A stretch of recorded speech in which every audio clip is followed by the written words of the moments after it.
What's up, everybody? I'm Mike Ivanov. That was a great introduction. Thank you so much. Hey, guys. Good to see you, man. Good to see you. All right, so what I want to tell you first and foremost before I get started is that public speaking is my greatest fear. Absolutely, hands down, biggest fear. So today, we are going to walk into our fears together. All right, so without too much more delay, I'm going to get started. So is everybody ready? Okay. Awesome. All right. 5 years ago, I almost wasn't here to tell you this story. I was on a beautiful trip with my wife celebrating our anniversary. I should have been happy. I should have been soaking in the moment, taking in the view, cherishing our time together. But inside, I was barely hanging on. My mind was in full collapse, panic attacks, crippling anxiety, feelings of absolute doom. And I've been fighting it alone, in silence, pretending I was fine for far too long. That night, something in me snapped. I couldn't hold it in anymore. I woke up, I sat up in bed, and I just broke.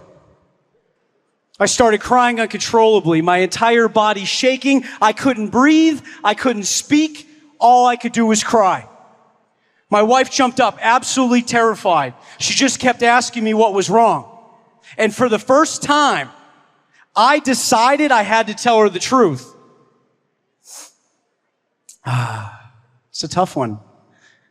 So, I looked at her, still barely able to breathe, still crying, and I told her, I've been planning to take my life. That's right. I love you, but I can't keep suffering like this.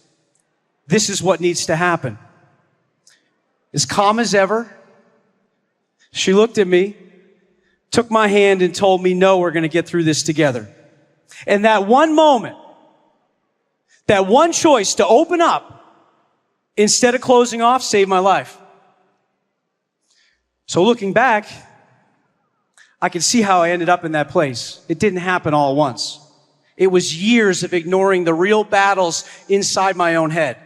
Years of keeping my struggles locked up because I thought that's what I was supposed to do. Be a man. Tough it out. Don't complain. But here's what I wish somebody had told me sooner. Ignoring it doesn't make it go away. It makes it worse. It started small. A racing heart, a feeling of being off. Then I couldn't sit still. I couldn't focus. I'd feel lightheaded. My hands would go numb. My chest would tighten and my breathing would speed up. It felt like my entire body was under attack. Then came the panic attacks. I can remember standing in a parking lot, blurry vision, dizzy, convinced I was dying. I'd Google the nearest hospital and drive myself there, fully believing that I wasn't going to make it. So the doctors, they ran tests. Every time they told me, you're fine. Your heart's fine. Your body is fine. But nothing felt fine. It got so bad some days that I couldn't even get off the floor of my apartment.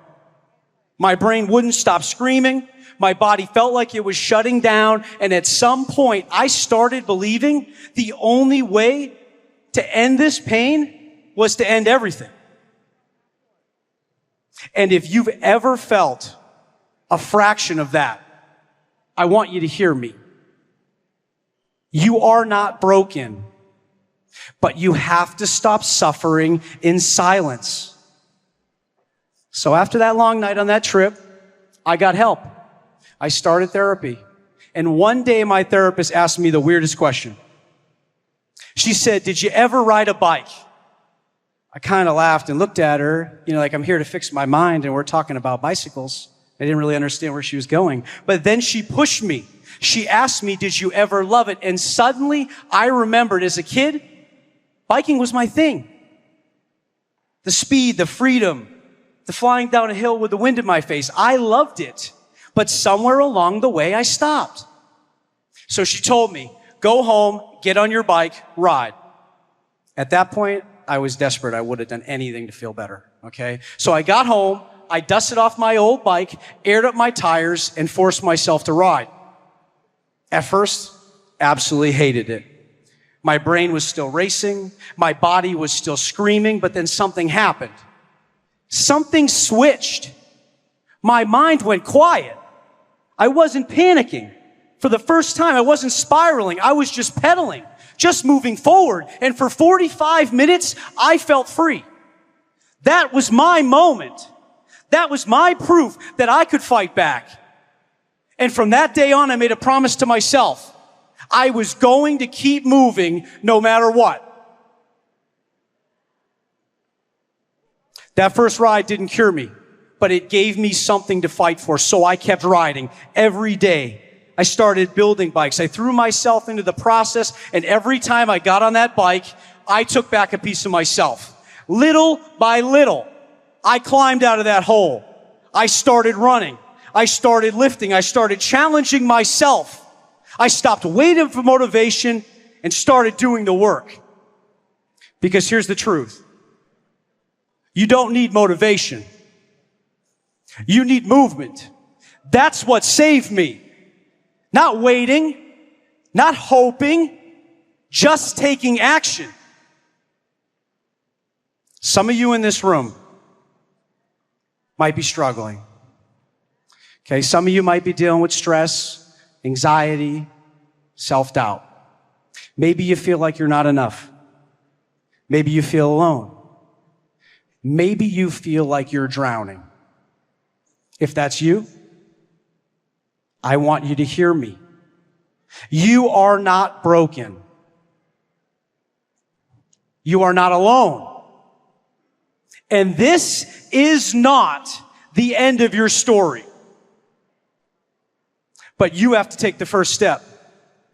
You have to find that thing that gets you out of your head. Maybe it's a bike. Maybe it's music. Maybe it's writing, lifting, running, talking to someone. Whatever it is, do it. And do it relentlessly. But I also want to speak to some of you in this room who aren't struggling. Maybe you're sitting here thinking about a friend, a partner, a sibling who's fighting this battle. Maybe you will be the person who saves them. If that's you, I have one piece of advice. Don't back away. Show up. Listen. Remind them that they are worth fighting for. Because sometimes all it takes is one person refusing to give up on you that keeps you in the fight. I was in the darkest place of my life, and I made a choice to fight, to move, to take back my life. So now I'm standing here in front of all of you to tell you that you have that same choice. Okay? And if you're ever struggling with mental health or know someone struggling with mental health, remember this speech. I want you to remember this moment. I want you to remember this voice. Keep moving. Take action and never quit. Because the only way you lose is if you stop trying. Love you guys. Thank you.